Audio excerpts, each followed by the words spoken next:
सबसे पहले एक इम्पॉर्टेंट डिस्क्लेमर है फ्रेंड्स, ये वीडियो सिर्फ और सिर्फ जो है एजुकेशनल पर्पस के हिसाब से बनाए गए हैं। इसमें मेरा कोई भी बाय और सेल का रिकमेंडेशन नहीं है। आप अपना खुद का फाइनेंशियल एडवाइजर से कंसल्ट करें बाय और सेल करने से पहले। ये वीडियो सिर्फ और सिर्फ लर्निंग के हिसाब से बनाए गए हैं। इसे ट्रेड के बारे में जहाँ पे लॉस होने का चांसेस तो बहुत कम है, लेकिन हाँ प्रॉफिट वहाँ पे होने का चांसेस जो है बढ़ जाता है। जैसे कि यहाँ पे देख सकते हैं ईटीएफ मतलब क्या है? एक्सचेंज ट्रेडेड फंड, मतलब जो फंड एक्सचेंज में ट्रेड होता है उसको ईटीएफ कहते हैं। तो यहाँ पे आप देख सकते हैं ETF is fund collection of top companies, मतलब देखिए कोई भी सेक्टर का ईटीएफ हो उसमें टॉप कंपनीज ऑलमोस्ट सब रहता है, उसका एक कलेक्शन कॉम्बिनेशन बना के उसमें आप ईटीएफ के अंदर सेक्टर वाइज रहता है। तो वहाँ पे देखिए stock can be zero but ETF can't, मतलब क्या है? देखिए कोई भी स्टॉक है तो उसका देखिए चांसेस है कि वो जीरो हो सकता है कभी भी फ्यूचर में। तो जैसे कि आप देखिए अगर एग्जांपल लें तो उस हिसाब से तो यस बैंक को देखिए एक टाइम में वो बहुत बड़ा शेयर था, आज के डेट में देखिए तो उसका प्राइस जो है बहुत कम हो गया है। तो इसीलिए कहना है कि स्टॉक जो है आपका जीरो हो सकता है, लेकिन ईटीएफ जो है जीरो आपका नहीं होगा। और यहाँ पे देखिए तो no loss only profit, but condition क्या है? आपको इफ यू स्टे, मतलब अगर वहाँ पे आप रुकते हैं तो वहाँ पे अगर आप लॉन्ग टर्म रुकते हैं तो आपको प्रॉफिट होने का चांसेस जो है बहुत ज़्यादा होता है, और उसमें लॉस होने का चांसेस जो है ना के बराबर बहुत कम होता है। एक ऐसा फंड जो बढ़ेगा ही बढ़ेगा, मतलब देखिए ईटीएफ एक ऐसा फंड है जो देखिए थोड़ा बहुत तो कभी ऊपर नीचे होता है। जैसे कि यहाँ पे देखिए निफ्टी 50 का बगल में चार्ट लगा है, तो कभी कभार ऊपर नीचे होता है, लेकिन अल्टीमेटली अगर आप देखें तो ऑल ओवर देखा जाए तो लास्ट में आपका जो है नीचे से ऊपर का ही ग्राफ आपको यहाँ पे दिखेगा। अगर मेन चीज़ हाईलाइट के बारे में बात करें यहाँ पे तो देख सकते हैं आप, पहला चीज़ है कि no need to learn stock market, मतलब अगर आप ईटीएफ में इन्वेस्ट करना चाहते हैं तो उसके लिए आपको स्टॉक मार्केट का ज़्यादा नॉलेज यहाँ पे होना जरूरी नहीं है। दूसरा यहाँ पे देखिए आपको सिर्फ टाइम के मामले में लगता है 10 मिनट। अब 10 मिनट डेली का देना है आपको, कैसे? देखिए मैं भी आपको यहाँ पे थोड़ा सा गाइड कर लेता हूँ। जैसे कि मान लीजिए स्टॉक मार्केट का टाइमिंग है 9:15 से आपका शुरू होता है 3:30 बजे तक, तो आप 3 बजे वहाँ पे आपको जो है 10 मिनट का टाइम देना है, क्योंकि 3 बजे के बाद ऑलमोस्ट जो है जितना भी ईटीएफ है सबका रेट थोड़ा सा कम हो जाता है। तो आपको ऐसा ईटीएफ चूज करना है जो देखिए -2% का वहाँ पे गिरावट हुआ है, या फिर उससे ज़्यादा गिरे तो और अच्छा है। कोई भी सेक्टर का ईटीएफ है, आईटी का हो या फार्मा सेक्टर हो या कोई भी का गोल्ड बीज हो या सिल्वर बीज हो, कुछ भी हो, उसके ऊपर आप देखिए 2% या उससे ज़्यादा गिरे तो आप उसके ऊपर जो है इन्वेस्ट कर सकते हैं। और यहाँ पे देखिए रिस्क जो है आपका बहुत लो रहता है, लेकिन प्रॉफिट यहाँ पे एश्योर्ड होता है, थोड़ा सा ज़्यादा प्रॉफिट है। मान लीजिए आपके पास जो है 1 लाख रुपया है कैपिटल के हिसाब से, उसको आप लेके आए कि ईटीएफ में इन्वेस्ट करेंगे, तो वहाँ पे कैसे इन्वेस्ट करेंगे? मान लीजिए आप आज एक ईटीएफ को देखें, वो आपका -2% गिरा हुआ है, तो उसके ऊपर क्या है, ओनली पर डे के हिसाब से ओनली आपको जो है वहाँ पे 1% ही अपना कैपिटल का यूज़ करना है, उससे ज़्यादा फंड नहीं यूज करना है। इसको अगर आप नेक्स्ट पॉइंट देखें तो लाइफ टाइम यहाँ पे देख सकते हैं बिजनेस इस्टेब्लिश है। कैसे लाइफ टाइम बिजनेस इस्टेब्लिश है? मान लीजिए आप 1-1.5 लाख का पूंजी यहाँ पे लेके आए, ठीक है। पहला तो देखिए यहाँ पे 2-4 महीना जो है आपको हमेशा खाली खरीदते जाना है, बेचने के बारे में नहीं सोचना है।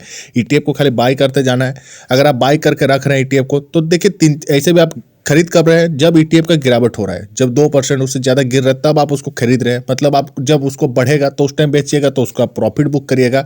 अगर मान लीजिए 1.5 लाख है तो 1% के हिसाब से अगर आप 1500 भी डेली का लगा रहे हैं कोई भी स्टॉक, मतलब कोई भी ईटीएफ में वहाँ पे, तो ये चीज़ जो है आपका देखिए ओनली ईटीएफ के ऊपर एप्लीकेबल है। इसको आप जो है स्टॉक के ऊपर एप्लीकेबल ना करें, क्योंकि देखिए स्टॉक जीरो होने का चांसेस है, मैंने पहले भी बोल दिया। तो ईटीएफ जीरो होने का चांसेस नहीं है, अल्टीमेटली लास्ट में जो है ऊपर ही जाना है, इसलिए ये चीज़ एप्लीकेबल होता है ओनली ईटीएफ के ऊपर। तो आप मान लीजिए 1% के हिसाब से वहाँ पे 1500 रुपया डाल दिए, ठीक है। अब नेक्स्ट डे अगर आप खरीद रहे हैं तो नेक्स्ट डे सेम ईटीएफ में नहीं इन्वेस्ट करना है, दूसरा ईटीएफ जो भी 2-3% से ज़्यादा गिरावट है तो उसके ऊपर आप ध्यान दे सकते हैं। तो उसमें क्या है, मान लीजिए अगर आप 1.5 लाख का कैपिटल लेके आ रहे हैं, अगर आप वहाँ पे 3-4 महीना अगर मान लीजिए आप ईटीएफ खरीद रहे हैं, तो उसके बाद उसको देखिए जो ईटीएफ पहले खरीदे होंगे -3% का, वो तो उस टाइम 15-20% का प्रॉफिट दे रहा होगा आपको, उसको आप निकाल के दूसरा ईटीएफ में कन्वर्ट कर सकते हैं। तो उसमें क्या हो जाएगा, आपका लाइफ टाइम बिजनेस एस्टेब्लिश हो जाएगा एक ठो। मतलब पहले तो आप जो खरीदें उसको बेच दीजिए, फिर प्रॉफिट रखिए, फिर दूसरा ईटीएफ में कन्वर्ट करिए, उसको बाय करिए, फिर उसको बेचिए, तो वो सर्कल बन जाएगा एक, मतलब निकाल रहे हैं फिर खरीद रहे हैं, फिर बेच रहे हैं फिर खरीद रहे हैं। और यहाँ पे देखिए कंपटीशन जो है आपका वो बहुत ही जीरो रहता है। आपको डेली यहाँ पे टाइम भी तो कम देना ही है, 10 मिनट है, और कंपटीशन भी आपके साथ नहीं है। और ये स्टार्ट हो सकता है 100 रुपया से, हालांकि आपका मर्जी आप कितना पूंजी ला रहे हो उस हिसाब से, लेकिन आप 100 रुपया से भी ईटीएफ बाय सेल कर सकते हैं, या फिर आप 200 रुपया 300 रुपया में भी ईटीएफ जो है बाय सेल कर सकते हैं। अब देखिए बात कर लेते हैं थोड़ा सा कैटेगरी वाइज, क्योंकि देखिए वो भी जानना जरूरी है। निफ्टी का भी इंडेक्स है, बैंक निफ्टी का भी है, आईटी का भी यहाँ पे देखिए आईटी कंपनीज का भी ईटीएफ है, गोल्ड कंपनी का भी देखिए यहाँ पे ईटीएफ है, सिल्वर, फार्मा, मेनी मोर ऐसे हैं। आप अगर ढूंढने जाएंगे तो वो भी मैं बता दूंगा कहाँ पे मिलेगा। लेकिन हाँ, आपको कंडीशन नहीं है कि आप जो पूंजी लेकर आ रहे हैं उसका 1.5% ही आप यूज़ करें पर डे वाइज। ठीक है, अब देखिए एक महीना में मान लीजिए 20-22 ट्रेडिंग सेशन होते हैं, तो उस हिसाब से अगर आप 1,000 भी करें तो महीना में हो जाता है आपका 22,000 रुपया इन्वेस्टमेंट हो जाएगा। ठीक है, अगर पर डे मतलब 1,000 करके भी आप इन्वेस्ट करें 1% के हिसाब से हम पकड़ लिए तो भी आपका 22,000 है। तो वो देखिए 2-3-4 महीने के लिए तो आपको बेचना नहीं है वहाँ पे, जब तक आपका वो प्रॉफिट में कन्वर्ट नहीं होता। जब होगा फिर उसको जो है आप फिर बेचिए, फिर आपका ये एक तरफ से क्या हो जाएगा कि एक तरफ से सर्कल बन जाएगा। यहाँ पे आप बाई किए, प्रॉफिट हुआ, बेचे, फिर बाई किए, फिर प्रॉफिट हुआ, बेचे, तो वो बिजनेस स्टैब्लिश आपके लिए हो गया। अब अगर देखिए आपको ईटीएफ ढूंढना है तो सबसे पहला चीज़ है आप एनएससी का साइड में जा सकते हैं, वहाँ पे सीधा सा लिखिए ईटीएफ एनएससी, तो वहाँ पे आपको पूरा लिस्ट आ जाएगा। तो वहाँ पे देखना क्या है, बेसिकली इंपॉर्टेंट चीज़ दो चार बात करेंगे। पहले तो देखिए आपको वॉल्यूम देखना है और अच्छा कंपनी देखना है। मेन चीज़ है वॉल्यूम, कौन सा ईटीएफ में ज़्यादा वॉल्यूम हो रहा है और कौन सा वहाँ पे मतलब ऐसा कोई ईटीएफ आप ले रहे हैं जिसके अंदर में कौन कौन सा कंपनी है, उसका फंडामेंटल कैसा है। तो वो सब चीज़ आपको एक बार खाली रफली चेक करना है कि उसके अंदर कंपनीज कितना है, टॉप मोस्ट कंपनी सब है कि नहीं है। ठीक है, मेन चीज़ है, लेकिन आपको जो है बार बार कहना है कि वॉल्यूम देखिए, जितना ज़्यादा वॉल्यूम होगा उतना ज़्यादा आपको मतलब वहाँ पे ट्रेड करेंगे और उतना ज़्यादा आपको प्रॉफिट होगा। तो मेन चीज़ तो आपको वॉल्यूम के ऊपर फोकस रखना ही है।